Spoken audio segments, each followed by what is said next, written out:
UP की IAS Durga शक्ति नागपाल को इंसाफ दिलाने की मुहिम चल रही है।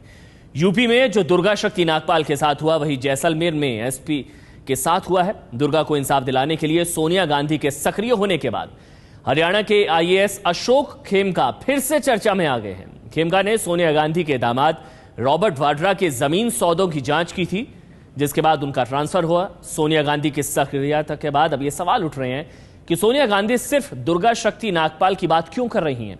क्या वो अशोक खेमका को इंसाफ दिलाएंगी?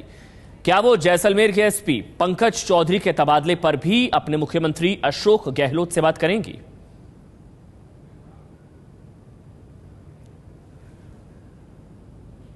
तो जैसलमेर के एसपी पंकज चौधरी के तबादले को लेकर हंगामा मचा हुआ है। आरोप है कि विधायक के पिता के गुनाह की फाइल खोलने पर एसपी का तबादला कर दिया गया। राजस्थान की कांग्रेस सरकार निशाने पर है, अशोक गहलोत की सरकार। लेकिन जब मुख्यमंत्री अशोक गहलोत से इस बारे में सवाल पूछा गया, तब वो कुछ नहीं बोले, सवाल को टालते नजर आए। राजस्थान के मुख्यमंत्री अशोक गहलोत, सीधा सवाल उनसे पूछा गया था, एसपी के तबादले की वजह क्या है? जो आरोप लग रहे हैं कि गाजी फकीर के बेटे विधायक हैं सालेह मोहम्मद, और इसी वजह से उन्हीं के दबाव में क्या उनका ट्रांसफर किया गया, इस सवाल का जवाब टालते नजर आए राज्य के मुख्यमंत्री अशोक गहलोत।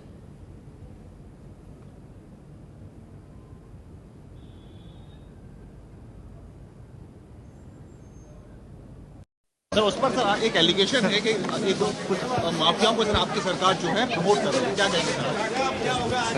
कुछ बोल दीजिए।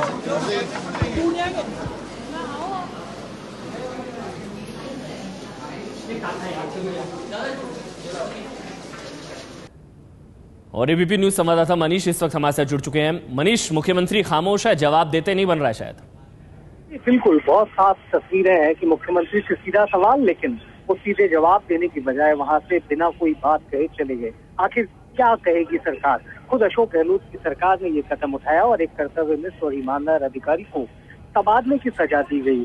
सबसे अहम बात यह है कि जिस व्यक्ति के कारण उसका तबादला किया गया, उसके खिलाफ राष्ट्र विरोधी गतिविधियों में शामिल होने के आपराधिक मामले दर्ज हैं। उसी की हिस्ट्री शीट को खोलना एक कर्तव्यनिष्ठ अधिकारी के लिए भारी पड़ गया और उन्हें तबादला कर दिया गया पीसीसी यानी कि पुलिस ट्रेनिंग सेंटर में भेज दिया गया किशनगढ़ में। और इसी के चलते ये बात साफ है कि अशोक गहलोत सरकार नहीं चाहती कि कोई भी ईमानदार अधिकारी जो कि पूरी निष्ठा के साथ काम करना चाहता है वो अपने पद पर बना रहे। इसीलिए शायद सरकार के पास कोई जवाब भी नहीं है, कोई सफाई नहीं है कि आखिर क्यों पंकज चौधरी का तबादला किया गया। जी, तो जैसलमेर के एसपी पंकज चौधरी का तबादला क्यों किया गया, ये सवाल जब राज्य के मुख्यमंत्री अशोक गहलोत से पूछा गया तो वो इस सवाल को टालते नजर आए। सीधा जवाब नहीं है शायद राज्य सरकार के पास। यूपी में जो दुर्गा शक्ति नागपाल के साथ हुआ, वही जैसलमेर में एसपी पंकज चौधरी के साथ भी हुआ है। कांग्रेस के विधायक सालेह मोहम्मद के पिता गाजी फकीर की अपराध की फाइल हिस्ट्री शीट खोलने पर कांग्रेस की गहलोत सरकार ने एसपी पंकज चौधरी का तबादला करा दिया। पंकज चौधरी के तबादले के विरोध में आम लोगों ने आज जैसलमेर बंद किया है। टाइम्स ऑफ इंडिया की रिपोर्ट के मुताबिक गाजी फकीर पर स्मगलिंग, तस्करी और समाज विरोधी, राष्ट्र विरोधी गतिविधियां चलाने का आरोप है। 31 जुलाई 1965 को गाजी फकीर की फाइल बनी थी। 1984 में वो फाइल गुम हो गई। 1990 में फिर वो फाइल खुली, हिस्ट्री शीट खुली, लेकिन मई 2011 में एक एसीपी रैंक के अधिकारी ने फाइल बंद कर दी थी। एसपी पंकज चौधरी ने गाजी फकीर की फाइल फिर से खोली तो उनका तबादला कर दिया गया। फकीर के बेटे सालेह मोहम्मद पोखरण से कांग्रेस के विधायक हैं और कहा जा रहा है कि इन्हीं के दबाव की वजह से एसपी आईपीएस पंकज चौधरी का तबादला किया गया। गवर्नमेंट का भी 2 दिन पहले आदेश आया कि मुझे कहीं और ज्वाइन करना है, मैं उसके लिए तैयार हूँ। इसके पीछे कई थ्योरी हो सकती हैं, कई कारण हो सकते हैं। मैं उन कारणों में नहीं जाना चाहता कि मेरे ट्रांसफ़र के प्रति क्या कारण है। मैं जब यहाँ ज्वाइन किया था तो मुझे नहीं पता था कि मुझे यहाँ क्यों ज्वाइन कराया गया, वो कारण मुझे नहीं पता है। मैं यहाँ से जा रहा हूँ तो मैं इसमें नहीं जाना चाहूँगा कि इसके पीछे क्या कारण है। जो आपने क्वेश्चन उठाया कि मिस्टर गाजी फकीर की हिस्ट्री शीट के बारे में, मुझे जानकारी नहीं था इनके बारे में। जैसे ज़िले में और हिस्ट्री शीटर्स हैं, उनको जब इस आदेश की पालना में जब हमने इसको रिव्यू किया तो एक हिस्ट्री शीट हमारे पास गाजी फकीर की हिस्ट्री शीट आई। जब मैंने इसको एनालिसिस किया तो ये पाया कि इनकी हिस्ट्री 1965 में ओपन की गई थी। ये हिस्ट्री शीट बीच में 1984 में गायब भी हो गई थी, दोबारा ये रीओपन 1990 में की गई और जब दोबारा मैंने आगे इसको परस्यू किया तो ये पाया कि 2011 में ये दोबारा बंद की गई। जो बंद की गई प्रक्रिया ये तर्कसंगत नहीं थी। उन्हीं फैक्ट्स के दरमियान के संज्ञान में मैंने इसको पुनः हिस्ट्री शीट ओपन किया है और इट में भी हिस्ट्री शीट ओपन करने के लिए आप कह सकते हैं कि हिस्ट्री शीट ओपन करने के 48 घंटे के अंदर ट्रांसफर हुआ है। इसको आप जोड़ भी सकते हैं, लेकिन मेरा ये मानना है कि गवर्नमेंट का आदेश है, गवर्नमेंट का आदेश कभी भी आ सकता है, किसी टाइम से जोड़ने का इसका कोई मतलब नहीं है। तो पंकज चौधरी खुद मान रहे हैं कि हिस्ट्री शीट खोलने के 48 घंटे के अंदर उन पर कार्रवाई हुई, इसको उससे भी जोड़कर देखा जा सकता है। आईपीएस पंकज चौधरी ने तबादले को तो सरकार का फैसला बताया, लेकिन विधायक, ये आप तस्वीर देख रहे हैं, ये है विधायक पोखरण से सालेह मोहम्मद पर गंभीर आरोप लगाए हैं। एसपी पंकज चौधरी के मुताबिक पाकिस्तान का एक जासूस एमएलए के पेट्रोल पंप पर काम कर रहा था, सालेह मोहम्मद के पेट्रोल पंप पर काम कर रहा था। जासूस पकड़ा गया था। कुछ संदिग्ध बातों को लेकर फाइल फिर से खोली गई थी। 17 मई 2013 को पुलिस ने, एक और उन्होंने बात का जिक्र किया, 17 मई 2013 को पुलिस ने ऑपरेशन वेलकम शुरू किया था। पर्यटकों के साथ दुर्व्यवहार को रोकने के लिए ऐसा किया गया था। और चौधरी का कहना है, पंकज चौधरी का, एसपी पंकज चौधरी का, कि विधायक ने छेड़खानी के आरोपी को पकड़ने गए लोगों के साथ भी मारपीट की थी। आरोपों से पोखरण के विधायक सालेह मोहम्मद ने इनकार किया है। यहाँ पर कुछ लोग मेरे ऊपर आरोप जो लगा रहे हैं वो आरोप बेबुनियाद हैं और ये स्थानांतरण जो हुए हैं वो पूरे राजस्थान के तमाम काफ़ी जिलों के आईपीएस अधिकारियों के एसपी चेंज हुए हैं। उसमें कोई अकेला जैसलमेर का अधिकारी या एसपी चेंज नहीं हुआ है। पास के जिले बाड़मेर का एसपी भी चेंज हुआ है। इस प्रकार से 50 स्थानांतरण हुए हैं। किसी व्यक्ति के खिलाफ कोई मुकदमा जिसमें जिले में नहीं है, उसके बाद भी आप उसकी हिस्ट्री शीट खोल रहे हो, तो ये राजनीतिक साजिश नहीं है तो क्या है? इसलिए सिर्फ न सिर्फ ये हमारे परिवार को बदनाम करने के लिए और हमारे राजनीतिक करियर को खत्म करने के लिए कुछ लोगों द्वारा इस प्रकार की साजिश रची जा रही है। तो पंकज चौधरी के तबादले पर हंगामा मचा हुआ है। समाजवादी पार्टी को तो अफसर के तबादले में कुछ भी गलत नहीं दिख रहा, लेकिन बीजेपी ने कांग्रेस की नीयत पर सवाल उठाए हैं। अब मैं तो इतना ही कहूंगा इन सभी दलों से कि जिनके घर शीशे के होते हैं दूसरों पर पत्थर नहीं फेंकते हैं। सब आईएएस देश में ईमानदार, सब नेता और सरकारें बेईमान। इस नई व्यवस्था को न तैयार करें। जनता के हित में तमाम निर्णय लेने पड़ते हैं। आईपीएस अफसर बहुत बार सस्पेंड हुए हैं, बहाल हुए हैं, ट्रांसफर हुए हैं। ये अधिकार है राज्य सरकारों का। ये विवाद का मुद्दा बन ही नहीं सकता। पता नहीं नारायण स्वामी जी ने आज कैसे बयान दे दिया कि हमारी पावर है, तो उनकी पावर है तो संजीव भट्ट के मामले में भी वो पावर दें। नरेंद्र मोदी से घबराए हुए नारायण स्वामी जी, जो संजीव भट्ट के बारे में नहीं बोलता। मैं कहूंगा ये मुद्दा नहीं है। समय क्या हुआ हरियाणा में, क्या हुआ था? हरियाणा में भी एक जो सबसे सुपर फैमिली है उसके परिवार से जुड़े हुए किसी व्यक्ति के खिलाफ जब कार्रवाई हुई तो उस अधिकारी का क्या हाशिर हुआ। ऐसे ही अब आप वहां देख रहे हैं राजस्थान में।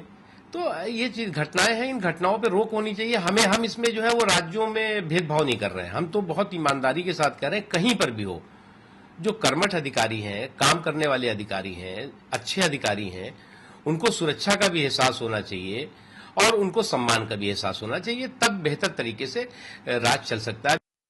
बहुत ही हल्केपन की बात है और इसमें कोई भी तुलना नहीं है, क्योंकि जो इन्होंने हरियाणा और राजस्थान की बात की, उन पे बहुत चर्चा मीडिया में हो चुकी है, स्पष्टीकरण हो चुके हैं, सफाई आ चुकी है, सरकार का पक्ष आ चुका है।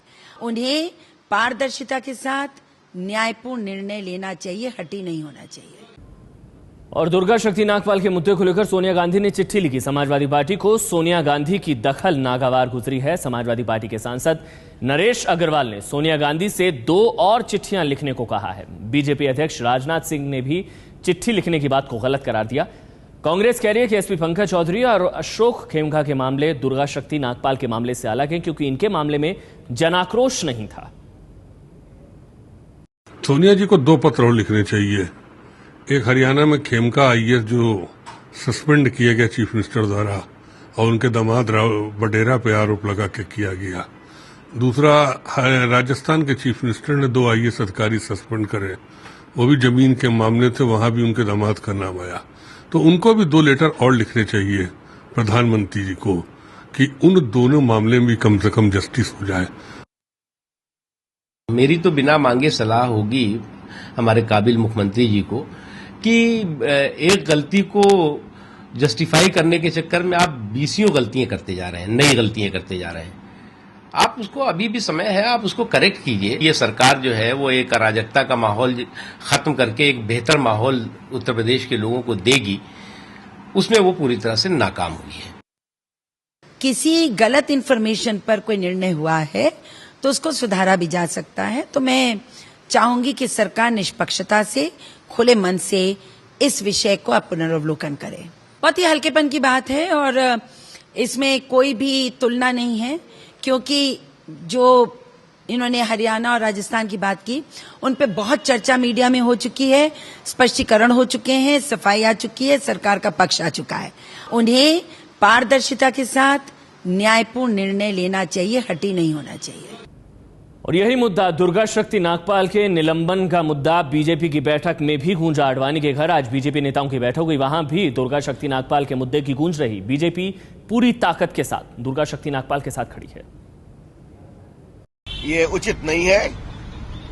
एक बहुत ही ईमानदारी से काम करने वाले ऑफिसर के खिलाफ जिस तरह से कार्रवाई की गई है, ये बिल्कुल अनुचित है। कल हमारे राष्ट्रीय अध्यक्ष ने स्वयं पब्लिकली अपील किया है कि इसको रिवोक किया जाना चाहिए, and the BJP stands by that.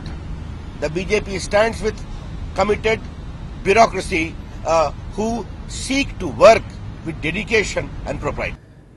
और दुर्गा शक्ति नागपाल को लेकर कांग्रेस और समाजवादी पार्टी के बीच जो तनातनी के हालात बने हैं, उसका असर फूड सिक्योरिटी बिल, भोजन का गारंटी कानून पर संसद में दिखेगा। अध्यादेश से बने कानून पर संसद की मोहर जरूरी है, लेकिन समाजवादी पार्टी ने कह दिया कि वो सरकार के साथ नहीं है इस मुद्दे पर। अगर आपका सोचना है कि छोटे राज्यों से व्यवस्था अच्छी रहेगी, एडमिनिस्ट्रेशन अच्छा रहेगा, तो फिर हमारा भी सोचना है छोटे देश बनाए जाए जिससे व्यवस्था अच्छी रहे, देश संभल सके।